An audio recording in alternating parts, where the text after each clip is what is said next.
We don't take a lot of the opportunities that we're given to leave the farm and to travel. But every once in a while, I think it's good for us to break away, to learn, to experience, and then to bring something back to the farm. Yeah, our farm is not a place that we feel like we need to escape. We've tried to cultivate a home and a place that we enjoy being, and our farm very much is that. Isn't that a beautiful thing, really, when your home is your favorite place in the world and you'd rather be there than anywhere else? It is. I think it's special, but it also faces some challenges because leaving a farm is hard to do. You're leaving behind a lot. And like 4 children, you mean? Yeah, and animals and all kinds of things. So it does present some challenges.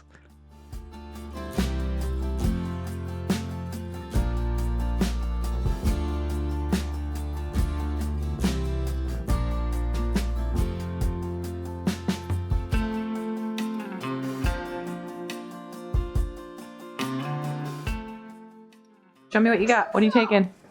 Let's go.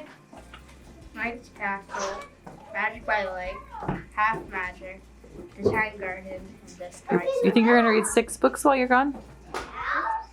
How's it looking? Snowy. With some delays. Okay. Snowing hard at times. So we need to leave a little early. Might have to leave a little early and go slow. Okay. We'll see. All right.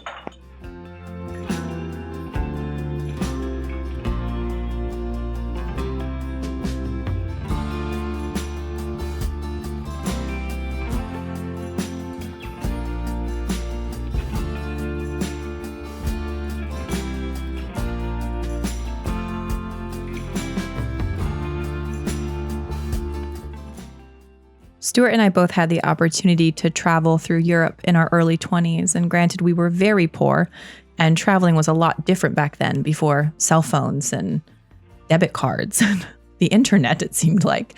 But one of the things we both took away from our travels was that the world is so much bigger than just our teeny tiny little home. And I think there's a lot of value to seeing new places, to breathing different air. It keeps you from being stagnant as a person. You know what I mean? Yeah, I do. And it's not a chance to escape, but really it's an opportunity to bring things back that can enrich your home. Kind of enrich your daily life. Yeah, definitely. I like that.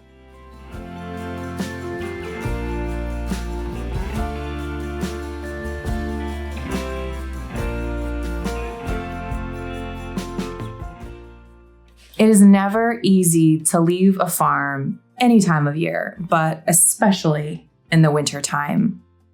And this year, we decided to take a trip to somewhere tropical. And the temperature when we left the farm was 4 degrees.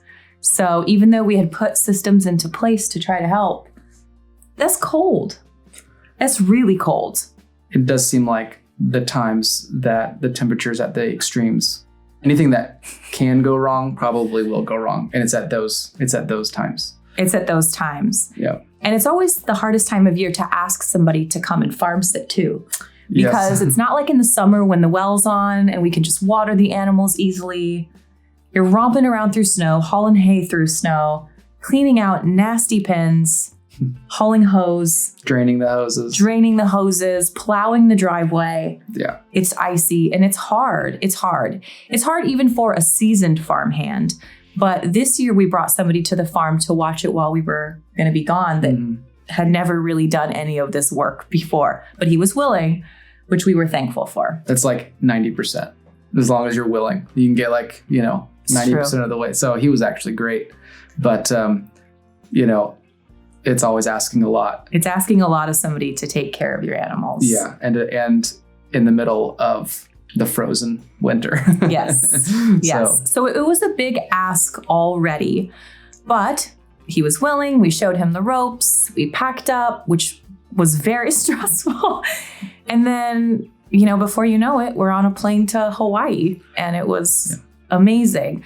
Hawaii is not typically somewhere we would go, I don't think, but we had a work conference there, and I was able to go last year without Stuart. And so this year, I was really glad you were able to join me.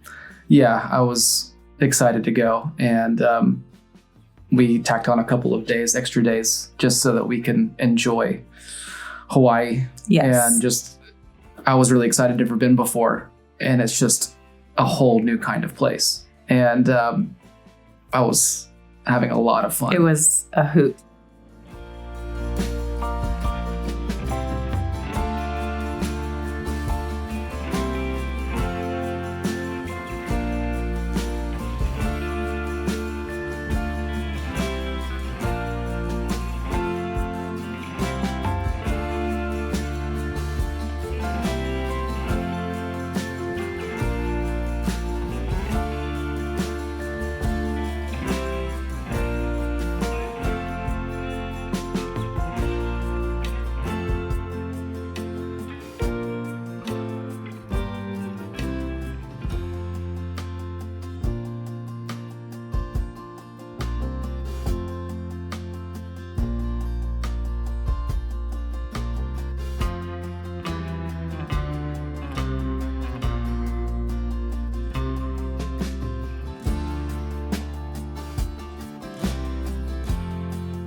Okay, let's back up.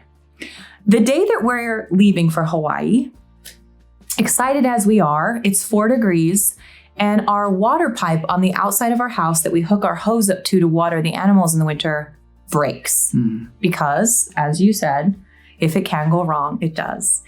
And in the process of packing up all the kids and packing up our stuff and trying to get on the road in time to get over the mountain passes, which we're having a horrible storm, our pipe breaks. And we're both really frustrated when we get into the car, thinking, man, we put all this work in to prep the farm, and now he's going to have to bring the hose inside, and it's muddy and messy. And that's kind of how we left it.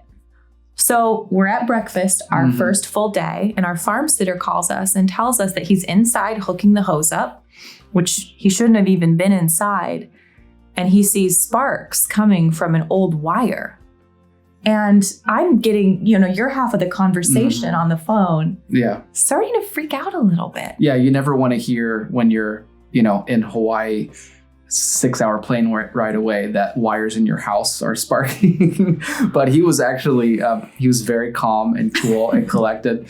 And probably more so than we were. We just troubleshooted. I told him where the fire extinguisher was in case. And we just shut the power down to the house because I didn't know where it was coming from. And it's the kind of thing you want to be there for. It's not the kind of thing you want to troubleshoot over the phone. Right. Especially when you're trying to enjoy a cappuccino in Hawaii. Yes. And I know this makes me sound like the biggest whiny baby in the world because you're sitting in Hawaii and complaining about the troubles on your farm, which sounds ridiculous. Yeah. But that was the reality. It was a real trouble. We were really, really scared. It was a big deal. It was a very big deal. So all this comes to pass. We have somebody come to the house to check it out.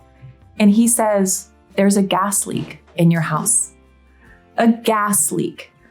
And so as this develops and as he's here and, we're getting text messages and calls, the spark from this old wire, this ground wire, had burned a hole into our propane line that runs to our stove. And in doing that, had burnt a hole that was leaking gas.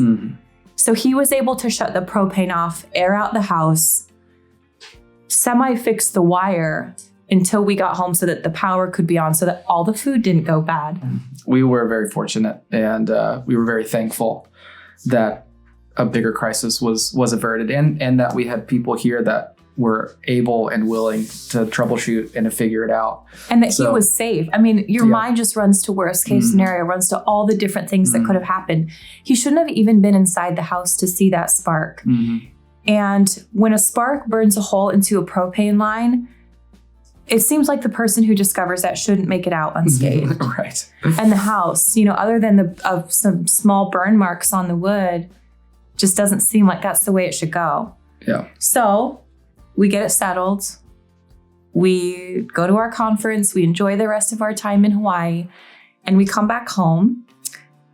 And right away, we get an electrician and a plumber on the line to come and check this out because what caused it? Why would that even happen? And it really didn't take our electrician long at all to figure out what the problem was. Totally something that shouldn't have ended the way that it ended. And I think both of us came home. I mean, every time I come home from traveling, I'm so happy to be here. But even more so this time, because we shouldn't have had a home to come home to. Mm-hmm. Could have easily not had something to come home to. Yeah. It could have easily been a major, life-changing event that cost us our home, the place that we've labored for these last 4 years. Mm-hmm. And man, it just makes me thankful. It makes me thankful for our safety. It makes me thankful, for the safety of our friends and family who are watching over our children and watching over our farm. And it just makes you realize that labor as you might over things that you love, there's an element of that that's just out of your control, and just kind of drives me to my knees in thankfulness for every day that we get to enjoy the people and the places that we love. It's obviously something you're not always thinking about. But when something like that happens, it just kind of brings it to the front. And yes, it does. And just makes you consider, all kinds of thoughts run through your head. So,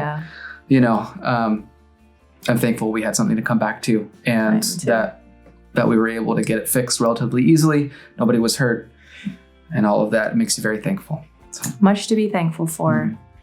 And we're glad to still be here, still have our camera equipment to share this on.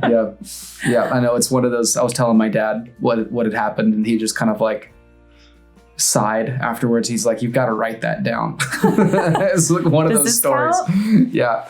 My friend Natalie says that things are either a good time now or a good story later. I think this is one of those good story moments because at the time, this was no good. Yeah. Yeah, didn't feel great. It didn't feel great. But it did make for a good story later. Yeah. We're never leaving again. Right. Yeah, that's the moral of the story. Yeah.